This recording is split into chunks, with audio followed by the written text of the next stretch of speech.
പ്രബോധന രംഗത്ത് പുത്തനുണർവുമായി ലൗദി ഖുർആൻ masters club അവതരിപ്പിക്കുന്നു രാത്രി സന്ദേശം. എന്നും രാത്രി 9 മണിക്ക് യൂട്യൂബിലൂടെ പ്രസംഗ പരിശീലന കളരിയിലെ പഠിതാക്കൾ നിങ്ങൾക്കായി ഒരുക്കുന്നു. കേൾക്കുക, പ്രബുദ്ധരാവുക, മറ്റുള്ളവരിലേക്ക് എത്തിക്കുക. അൽഹംദുലില്ലാ, അസ്സലാത്തു വസ്സലാമു അലാ റസൂലിഹിൽ അമീൻ വഅലാ ആലിഹി വസഹബിഹി അജ്മഈൻ. അമ്മാ ബഅദു. എന്റെ ശബ്ദം ശ്രവിക്കുന്ന മാന്യ ശ്രോതാക്കളെ, അസ്സലാമു അലൈക്കും വറഹ്മത്തുള്ളാഹി വബറകാതുഹു. പ്രിയപ്പെട്ടവരെ, അല്ലാഹു സുബ്ഹാനഹു വ തആല ധാരാളം അനുഗ്രഹങ്ങൾ നമുക്ക് നൽകിയിട്ടുണ്ട്. ഈ അനുഗ്രഹങ്ങൾക്കെല്ലാം നന്ദി രേഖപ്പെടുത്തൽ നമ്മുടെ ഓരോരുത്തരുടെയും കടമയാണ്. നന്ദി കാണിക്കുന്നതിനെ കുറിച്ച് അല്ലാഹു സുബ്ഹാനഹു വ തആല പരിശുദ്ധ ഖുർആനിലൂടെ പല സ്ഥലങ്ങളിലായി വ്യക്തമാക്കിയിട്ടുണ്ട്.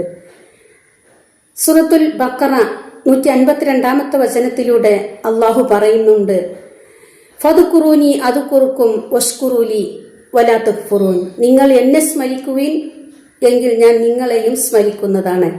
നിങ്ങൾ എനിക്ക് നന്ദി കാണിക്കുകയും ചെയ്യുവിൻ, നിങ്ങൾ എന്നോട് നന്ദി കേട് കാണിക്കരുത് എന്ന്. അതുപോലെ തന്നെ നന്ദി കാണിക്കുവാൻ അല്ലാഹു സൂറത്തു ലുഖ്മാൻ 12 വചനത്തിലൂടെയും പറയുന്നുണ്ട്, അനിഷ്കുറിലില്ല, നിങ്ങൾ അള്ളാഹിന് നന്ദി കാണിക്കുവീൻ എന്ന്. ഒമൻ യഷ്കുർ, ആര് അള്ളാഹിന് നന്ദി കാണിക്കുന്നുവോ ഫഇന്നമാ യഷ്കുറു ലിനഫ്സിഹി, അവൻ അവന്റെ ഗുണത്തിന് വേണ്ടി തന്നെയാണ് നന്ദി കാണിക്കുന്നത് എന്ന്. ഇങ്ങനെ അള്ളാഹു നമുക്ക് നൽകിയ അനുഗ്രഹങ്ങൾക്ക് 3 വിധത്തിൽ നമുക്ക് നന്ദി രേഖപ്പെടുത്താൻ സാധിക്കും. വാക്കുകൊണ്ടും മനസ്സുകൊണ്ടും പ്രവൃത്തി കൊണ്ടും നന്ദി കാണിക്കാൻ കഴിയും. വാക്കുകൊണ്ട് അള്ളാഹുവിനെ സ്തുതിച്ചുകൊണ്ടും ഇസ്തിഗ്ഫാർ ചെയ്തുകൊണ്ടും നമുക്ക് നന്ദി കാണിക്കാൻ സാധിക്കുന്നതാണ്. നാവിന് വളരെ കനം കുറഞ്ഞ ഒരു തസ്ബീഹ് കലിമത്തുകളാണ് സുബ്ഹാനല്ലാഹി വബിഹംദിഹി സുബ്ഹാനല്ലാഹിൽ അലീം എന്ന് നബി സല്ലല്ലാഹു അലൈഹി വസല്ലം പറഞ്ഞിട്ടുണ്ട്. അതുപോലെ തന്നെ മനസ്സുകൊണ്ട് അള്ളാഹുവിന്റെ അനുഗ്രഹങ്ങളെക്കുറിച്ചും അള്ളാഹു നമുക്ക് നൽകിയ അനുഗ്രഹങ്ങളെക്കുറിച്ചും അതുപോലെ തന്നെ അള്ളാഹുവിന്റെ ഫളിലിനെ കുറിച്ചും മഹത്വത്തെക്കുറിച്ചും അള്ളാഹുവിന്റെ ശ്രേഷ്ഠതയെക്കുറിച്ചും സദാസമയം ചിന്തിക്കുകയും ഓർക്കുകയും ചെയ്തുകൊണ്ടിരിക്കുക.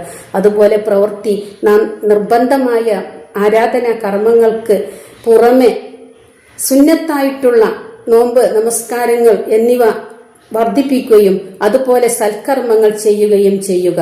അതുപോലെ തന്നെ നമ്മുടെ ചുറ്റുപാടിൽ നാം ജീവിക്കുമ്പോൾ നമ്മുടെ ചുറ്റുപാടിലുള്ളവരോട് നാം നന്ദിയുള്ളവരായി ജീവിക്കുക.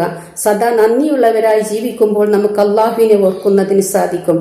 ഒരിക്കൽ റസൂൽ സല്ലല്ലാഹു അലൈഹി വസല്ലം കാലിൽ നീര് വരുമാറ് നമസ്കരിച്ചു കൊണ്ടിരുന്നപ്പോൾ ആയിഷ റളിയല്ലാഹു അൻഹ ചോദിച്ചു, യാ റസൂലല്ലാഹ്, അങ്ങയുടെ വരാൻ പോകുന്ന പാപങ്ങളും കഴിഞ്ഞ പാപങ്ങളും അള്ളാഹു പുറത്തു തന്നിരിക്കുന്നു, പിന്നെ എന്തിനാണ് ഇങ്ങനെ രാത്രി നിന്ന് നമസ്കരിക്കുന്നത് എന്ന്.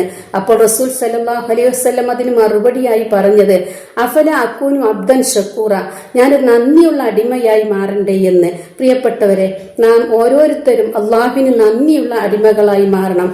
അതിന് സദാസമയം അള്ളാഹുവിനെ ഓർത്തുകൊണ്ടും ചിന്തിച്ചുകൊണ്ടും അള്ളാഹുവിന് ആരാധന കർമ്മങ്ങൾ ചെയ്തുകൊണ്ടും അള്ളാഹുവിനെ തസ്ബീഹ് ചെയ്തുകൊണ്ടും ഇസ്തിഗ്ഫാർ ചെയ്തുകൊണ്ടും നാം ജീവിക്കണം. നന്ദിയുള്ള അടിമകളുടെ കൂട്ടത്തിൽ അള്ളാഹു നമ്മെ ഉൾപ്പെടുത്തി അനുഗ്രഹിക്കട്ടെ. വാഖിറു ദഅവാന അനിൽ ഹംദുലില്ലാഹി റബ്ബിൽ ആലമീൻ. അസ്സലാമു അലൈക്കും വറഹ്മത്തുള്ളാഹി വബറകാതുഹു.